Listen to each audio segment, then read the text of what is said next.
So you know you have to go.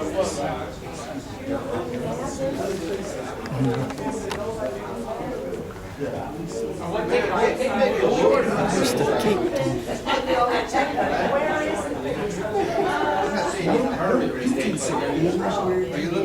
But these guys. I don't mind standing back.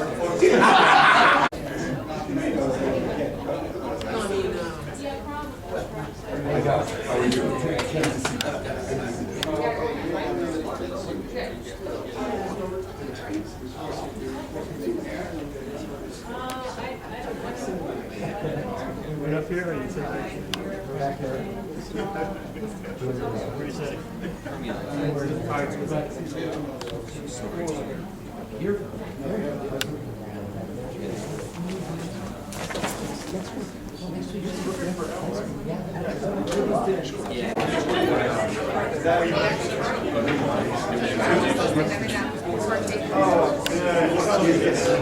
Sergeant Shelton's what? What?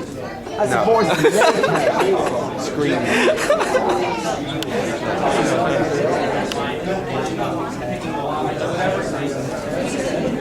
Man, shaky, dude. You got a lot of fried chicken back there, Joe. I done seen it. Lumpy or too, This Joe. is recorded, so they knows. Oh, okay.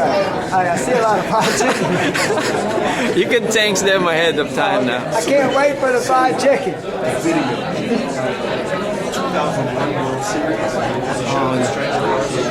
Oh, What did I say about the lumpia? Oh, you see the Did I rice? mention the lumpia? The sweet rice is nice. Hey, what's that stuff wrapped up in a little thing like that? That's sweet rice, sticky rice. Sticky rice? Yeah, but What's it's it taste sweet. like? It tastes good. Is there any meat in there? No, no meat. Oh, no meat? No mystery lizard.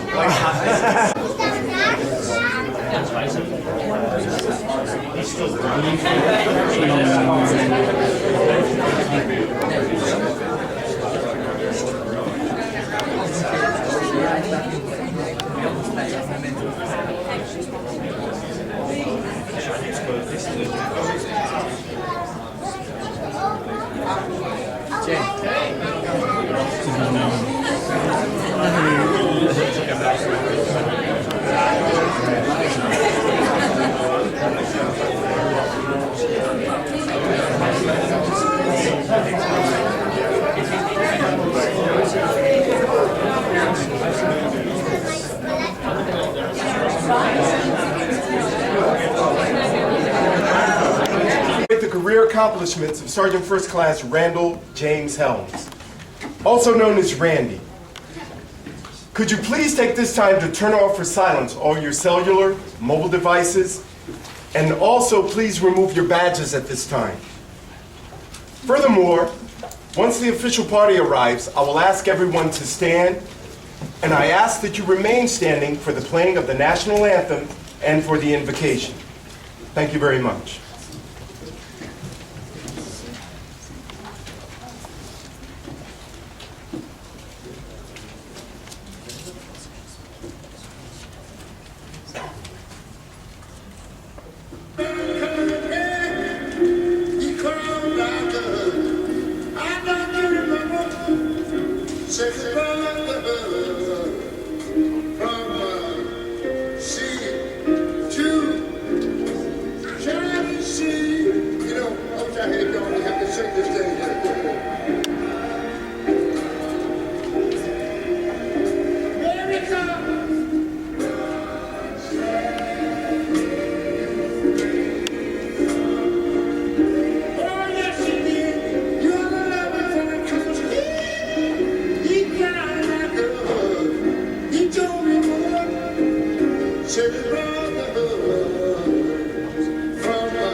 Ladies and gentlemen, we're going to run this one more time.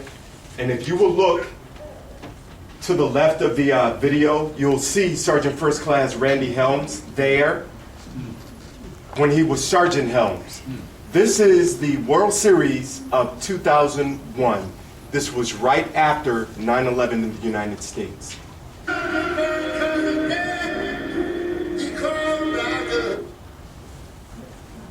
Thank you very much for your patience.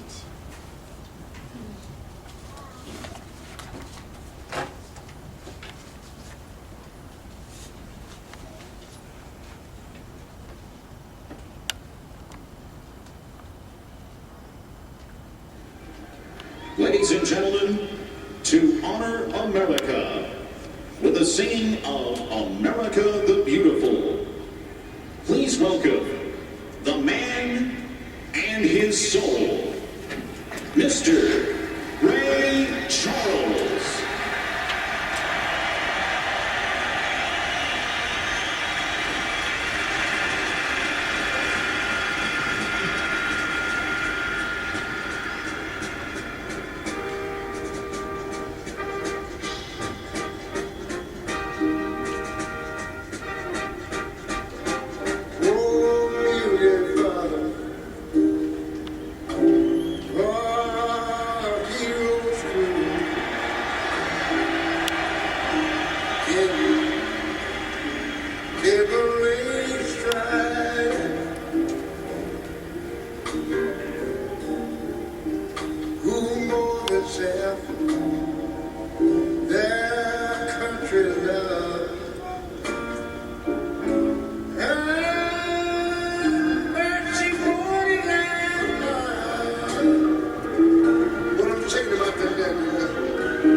He cried.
rise for the arrival of the official party.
Let us pray. Father in heaven, worker of miracles and awesome in power, our rock of refuge and the captain of our salvation, we honor you today. We thank you for our brother in arms, Sergeant First Class Helms, who has completed 20 years of faithful service to the United States of America. May you bless, protect, and provide for him and his family on the next leg of their journey here on earth. And may you go before them to prepare their way and give them success in all they do. We commit the ceremony to you and ask your blessing on it. In Jesus' name.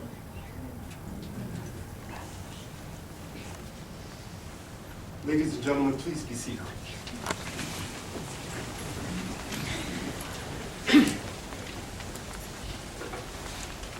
Today, we will witness an awards and retirement ceremony honoring Sergeant First Class Randy Helms for more than 20 years of outstanding service.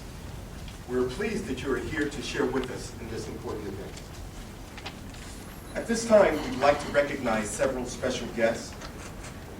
They include Sergeant Helms' most important guests, his wife Isabel, his sons Kaylin and Riley, Major General retired Joseph Stein, the Deputy Defense Advisor to the U.S. mission to NATO. Additionally, we have family and members from the Netherlands, to include Sergeant Helms' in-laws, Mr. and Mrs. Dick Kviet, and Mr. and Mrs. Frans van Douwen. Thanks to all of you for coming down to NATO to join with us on this occasion today.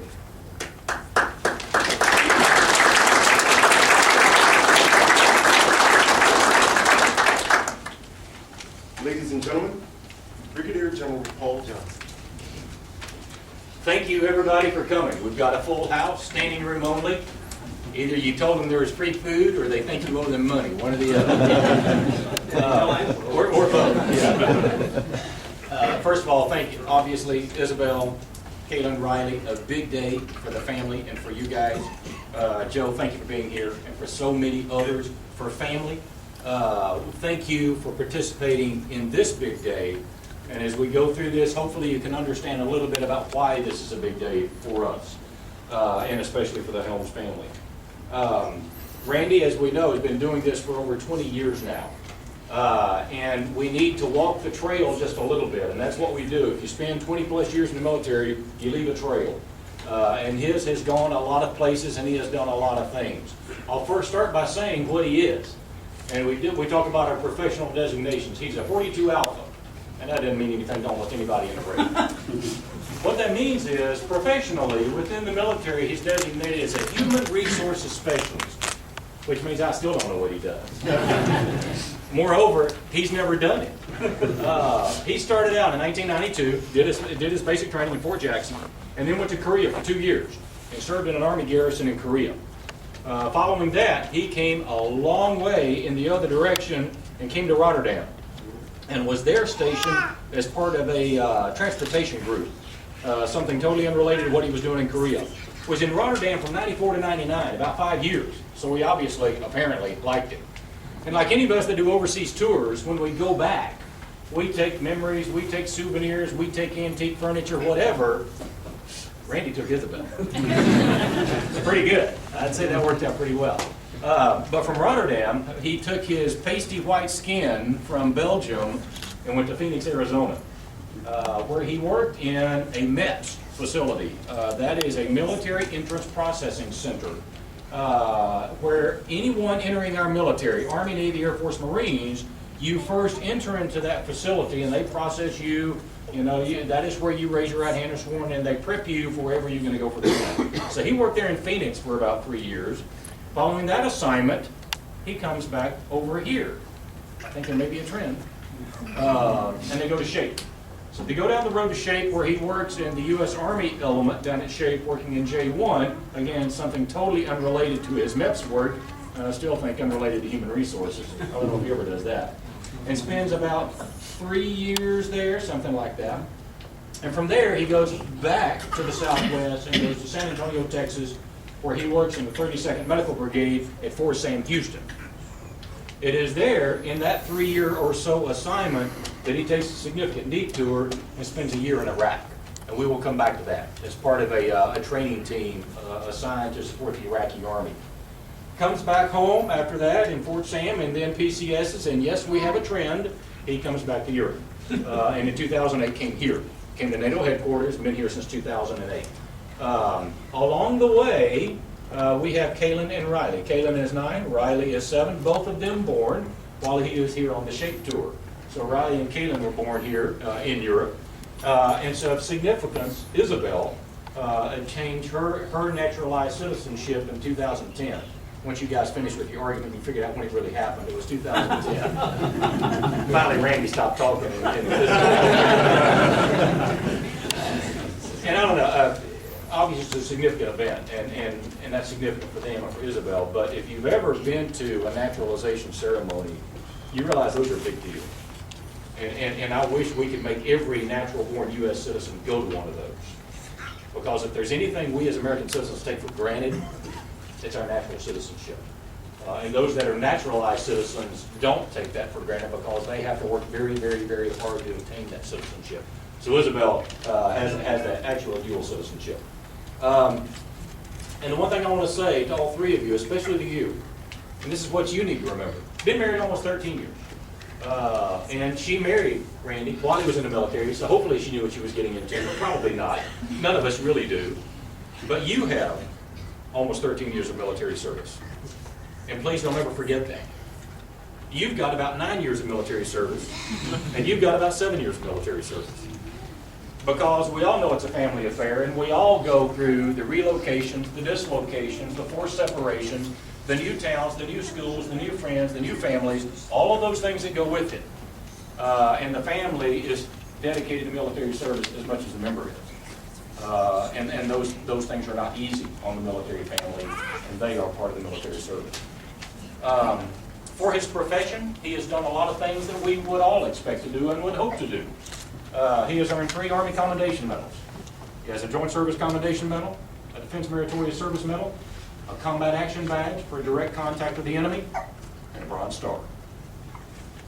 And there's some things, and when I do ceremonies like this, believe it or not, I actually pull out performance reports. Because you never know what you're going to dig out of an old performance report that we all forget about. You know, we read them once and we throw them away. The last thing you want to do is read your own performance report. That's not good. And there's a couple of dandies in there. A couple of gems that are worth remembering. The one I like, first of all, let me talk about what Randy has done for much of his career. It's not about being a 42 Alpha, a human resources specialist. That's not what it's about. It's about, for much of his career, being a non-commissioned officer. And for those in the military, they understand this. For those that are not in the military, bear with me for just a second. In our military service, we have various ranks, and I sit in the ranks called commissioned officer. Most of the 4s are in the enlisted ranks. And as they start moving into leadership positions, we begin to call them non-commissioned officers. And there's a distinct break where that happens in your military career. And you assume a rank and become a non-commissioned officer. That is a big deal in our military. And those of us that are old enough to remember the Cold War and when the wall came down and when we started something called Partnership for Peace, and we dealt with countries formerly known as the Warsaw Pact, they knew about our tanks. They knew about our airplanes. They knew about our aircraft carriers. They had worried about that all their lives. What they were not prepared for when they started dialoguing with us was our non-commissioned officer corps. And what those countries wanted more than our equipment was they wanted a non-commissioned officer corps, because that's how our military runs. We give responsibility and authority to our non-commissioned officers that other countries would never dream of doing. But we do it on a regular basis with our non-commissioned officers. So whether he's a 42 Alpha, whether he's a human resources specialist, whatever he's done, wherever he's been, Randy's a non-commissioned officer. More specifically now, he's a senior non-commissioned officer.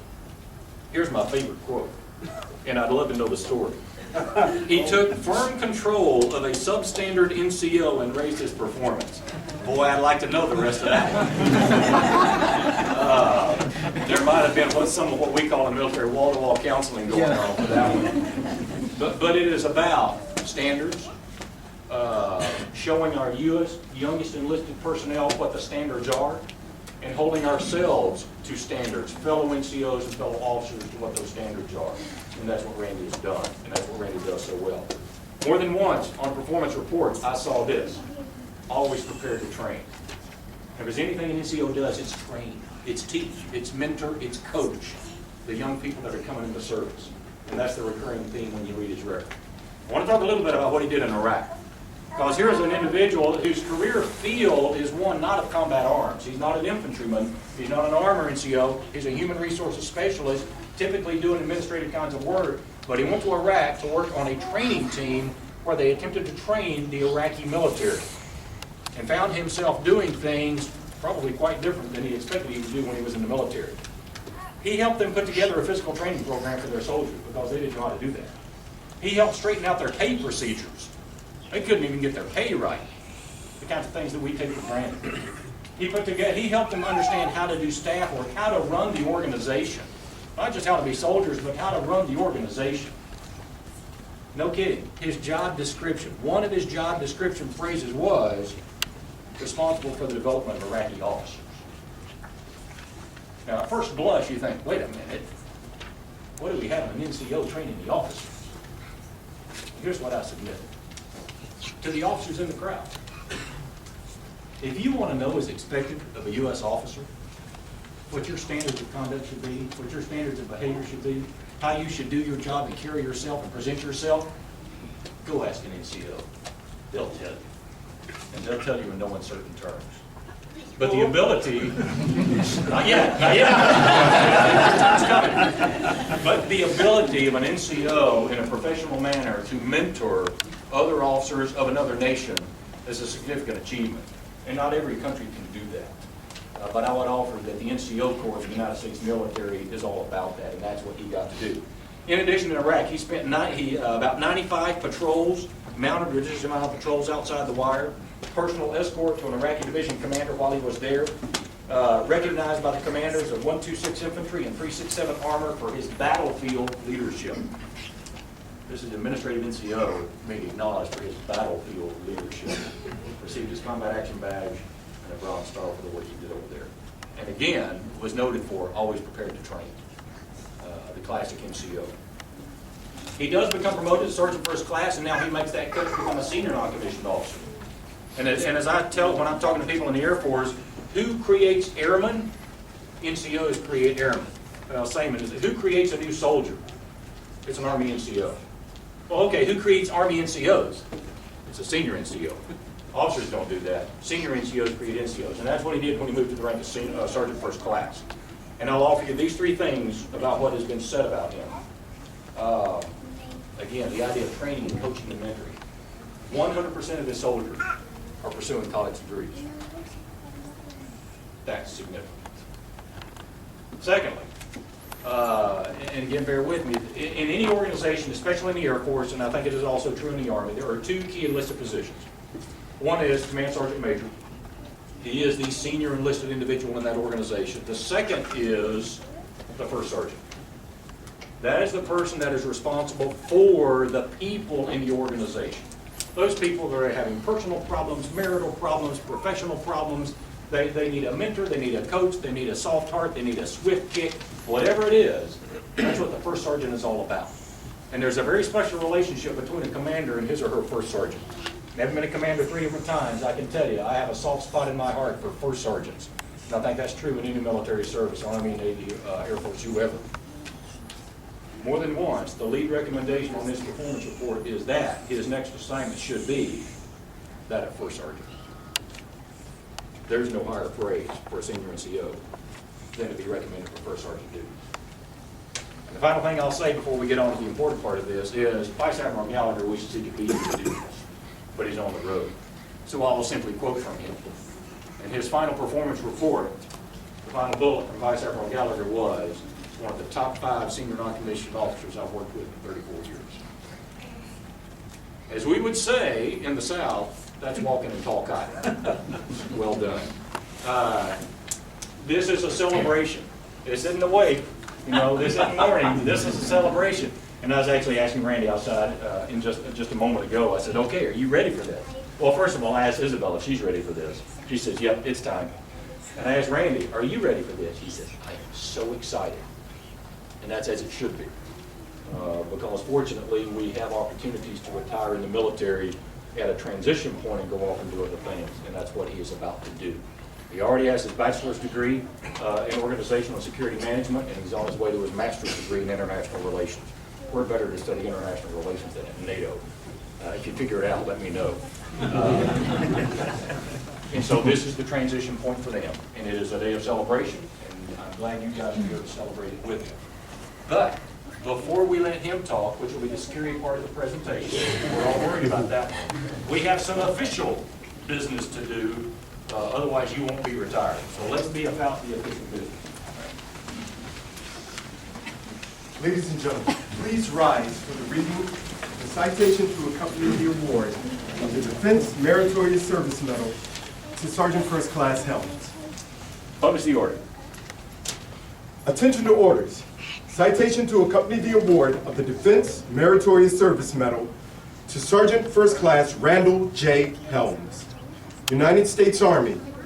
Distinguished himself by exceptionally meritorious service as an executive administrative assistant to the Chief of Staff, United States Military Delegation to the North Atlantic Treaty Organization's Military Committee, Brussels, Belgium, from 5 May 2008 to 31 May 2012. In this key position, Sergeant Helms demonstrated excellent and unwavering support to the United States military representative, the deputy military representative, and the Chief of Staff, who were fully engaged in military matters in the 28-nation alliance. He demonstrated the outstanding leadership supporting 6 separate Chiefs of Defense conferences and 2 Heads of State Summit meetings during several historic events within the alliance, which included committing the United States to 6 ongoing North Atlantic Treaty Organization operations worldwide. Sergeant Helms also coordinated the efforts of the Department of Defense and the Joint Staff to formulate the United States policy to transform the North Atlantic Treaty Organization's command structure into a more efficient and less costly structure, and work closely with the members of the Joint Staff and the offices of the Secretary of Defense and State to coordinate the commitments of over 100 U.S. air assets for the North Atlantic Treaty Organization's Operation Unified Protector, thereby greatly assisting in the protection of the civilian population of Libya. Through his distinctive accomplishments, Sergeant Helms reflected great credit upon himself, the United States Army, and the Department of Defense.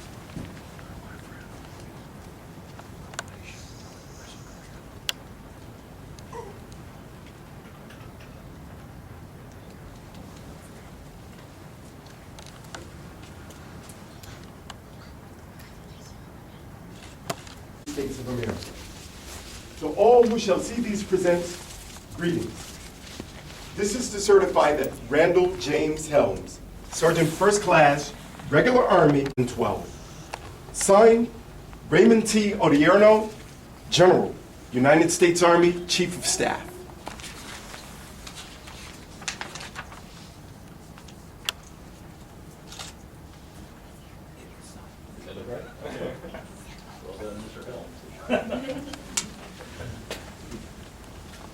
All right.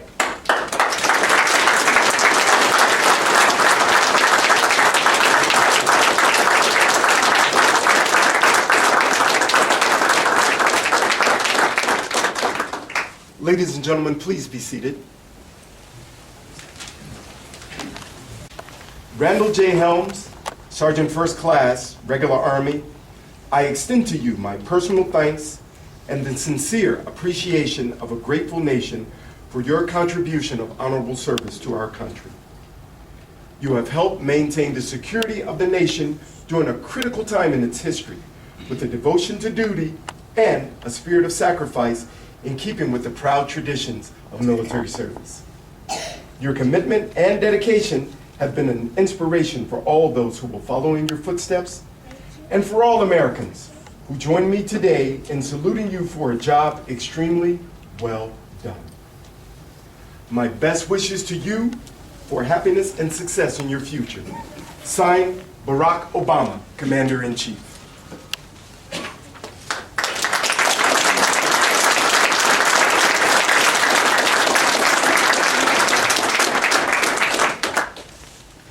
At this time, I would like to ask Mrs. Helms to come forward, please. From the Department of the Army, a certificate of appreciation. To all who shall see these presents, greetings. This is to certify that Isabel V.A. Helms, on the occasion of retirement of her husband from active status with the United States Army, has earned grateful appreciation for her own unselfish, faithful, and devoted service. Her unfailing support and understanding helped to make possible her husband's lasting contribution to the nation. Signed, Raymond T. Odierno, General, United States Army, Chief of Staff.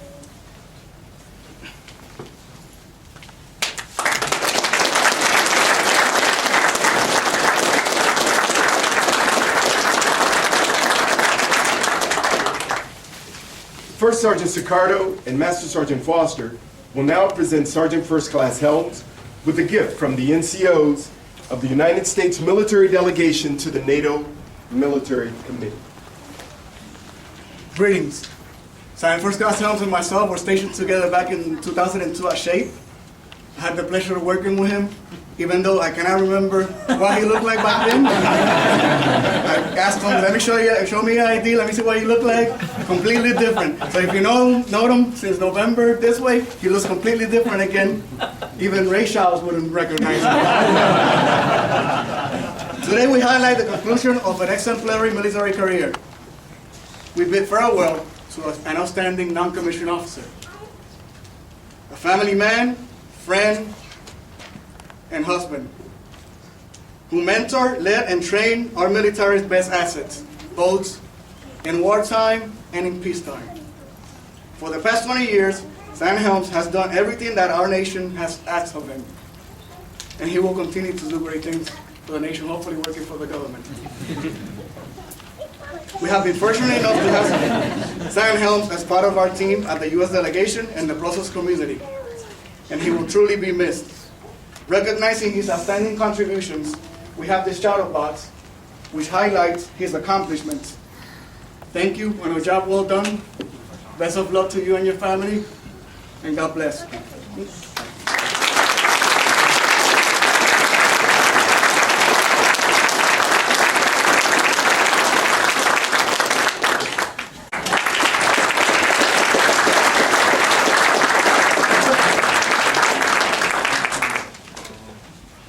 You got to give me a second. I got to look at my notes because two little rug rats over there told me they saw my notes. So I want to make sure they didn't get them out of order because they are my children. So you know they take after their father when it comes to practice the jokes. Good Lord, Randy, how many cards you got? It's quick. That's 20 years. All right. Look at all the people here tonight. Sorry, got to do a little big rough to get started there. First off, I know you see every NCO, every officer, every civilian when they step up here say this at the beginning, but for me, it's from my heart. God. All right, deep breath. Because without him, I wouldn't be here.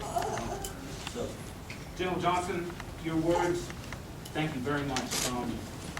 Don't know how much of it actually is true. I hope it's all true. It's on our fitness report. And we know how those go.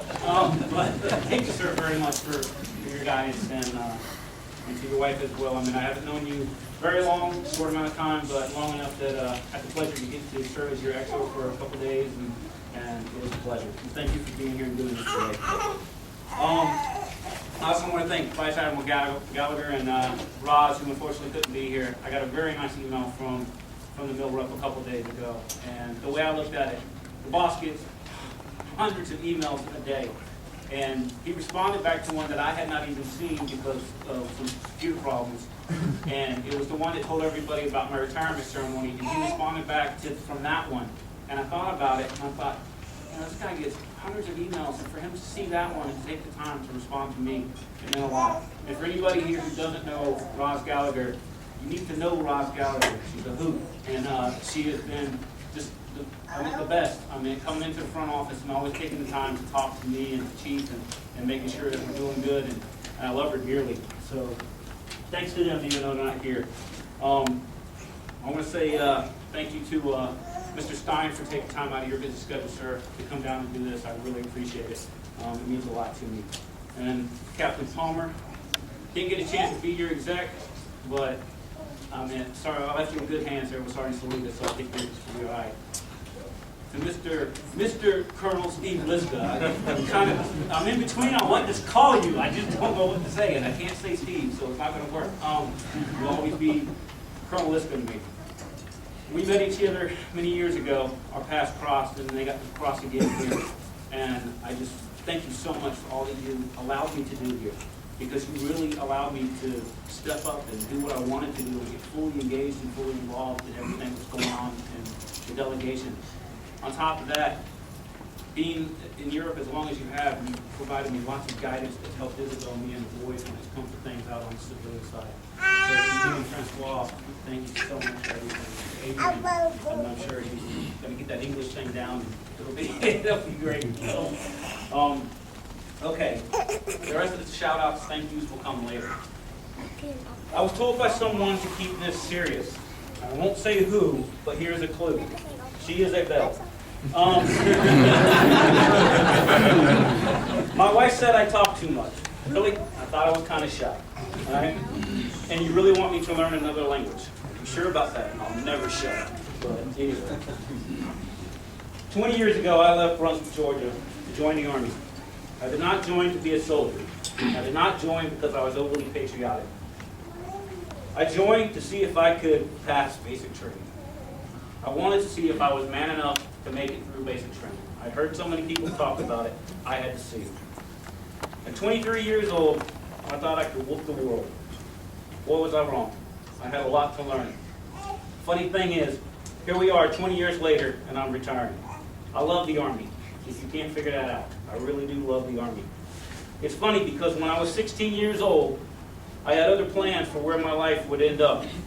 Believe it or not, I thought I was going to be either a rock and roll star, since I play guitar, or a WWE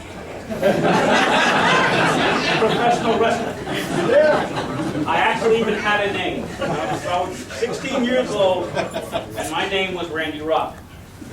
And my friends even called me Rock. Go forward about 16, 17 years later, and there's another guy who's called The Rock, and he's done pretty good with movies and other things. And even my wife said he looks pretty good. So that could have been me. So, all right. Anyway, 20 years, and I have been a part of and made history. I stood in North Korea the day after the first leader, Kim Il-sung, had died. Our unit had already scheduled a trip to the 38th parallel in Panmunjom. It was very quiet there that day. There was not a North Korean soldier to be found. And anyone who's ever been to Panmunjom, you know you can go into the little room and walk across the tape and you're officially in North Korea. Not that day, it wasn't. No one didn't see. I went to an area near Arnhem, the Netherlands, where Operation Market Garden took place. And I met members of Easy Company, 506 Parachute Infantry Company, otherwise known as the Band of Brothers. And this was long before the HBO documentary about them. And I had the pleasure to sit and talk to these gentlemen. And for them to tell me, thank you for my service, I'm like, gentlemen, I've only been in for 4 or 5 years. Thank you for your service and what you did. You were the group that brought this nation together after World War II. I stood on the Arizona Diamondback field about 7 days after 9/11.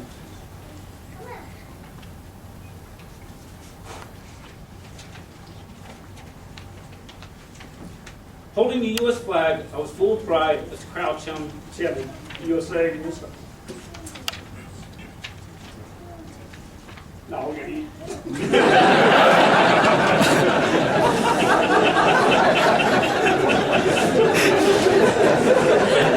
That's my straight man. You can ask Isabel, I could be heard over the PA announcer. That's how much pride I had that day, standing on that field, holding that flag. I stood in a hotel conference room in Nice, France, when former Secretary of Defense Rumsfeld beelined right over to me, and he said, "Are we winning?" And I said, "Yes, sir, we are." Which it's Victor Brooks. I don't have my glasses on. Victor, are you here? Yeah, I got to tell the story, man. I'm sorry. Right after the Secretary of Defense asked me if we were winning, he saw Victor. Back then, he was Sergeant First Class Brooks, and he knew Victor from previous defense ministerials. So when he sees Victor, he says, "Victor, how are we doing?" Good, sir. "Are we winning?" "Yes, sir, we're winning." And Victor says, "Mr. Secretary, would you like a cup of coffee?" And the Secretary is like, "I'd love a cup of coffee." And so Victor wouldn't turn around and pour it, and the Secretary of Defense says, "Don't you pour my coffee, Victor Brooks, I know your type. You'll be on the street telling everybody Donnie Rumsfeld can't even pour his own cup of coffee." Anyone here who's ever met Secretary Chris Rumsfeld, you know that type of person he is, great man. I was with my Iraqi counterparts as they announced on television that Saddam was guilty. I watched them cry as they could not believe that he would ever be found guilty in that country. And I'll never forget one lonely little Iraqi private walked up to me. He spoke no English whatsoever. He had never spoke to me. And he said, "Tariq," which was my nickname in Iraq, "Tariq, thank you, Allah Akbar." And I looked at him and I said, "Allah Akbar, Allah Akbar." I stood in the halls of the convention center in Lisbon, Portugal, as 28 nations passed the NATO strategic concept, something that will take NATO to new heights. All these things because I left the great state of Georgia, as Jerry said. And there's some history behind that, and thank you for doing that. I appreciate that. Most of all, I learned values. Values like loyalty, duty, respect, selfless service, honor, integrity, and personal courage. I've tried to live these every single day that I've been in the military, and I've tried to instill them into my children. I've had the honor to be a member of a time-honored corps that is the backbone of the Army. And if you ever have received an email from me since I've been here, you read my tagline, and you know what I mean when I say it. I watch my fellow non-commissioned officers, NCOs, show the same values I just mentioned. Do this on a daily basis. The Army has taught me to have pride in myself, to set a bar of excellence, and then jump over it. I take pride in the fact that the Army backed me in furthering my education. So here I stand 20 years later, and in September of this year, I will complete my master's in international relations, concentrating on national and transnational security. And yes, I will have done that in 1 year. I started September last year. It took me, in closing, before I... That's not fun.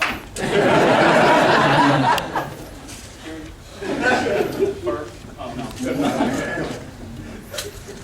In closing, before I start my shout-outs, the Army let me see the world. But the best part of my Army career is it took me to the Netherlands, where I met my wife, had my boys, and up until last year, we had our dog. The Army took a South Georgia country boy and made him into a leader and a soldier. Okay.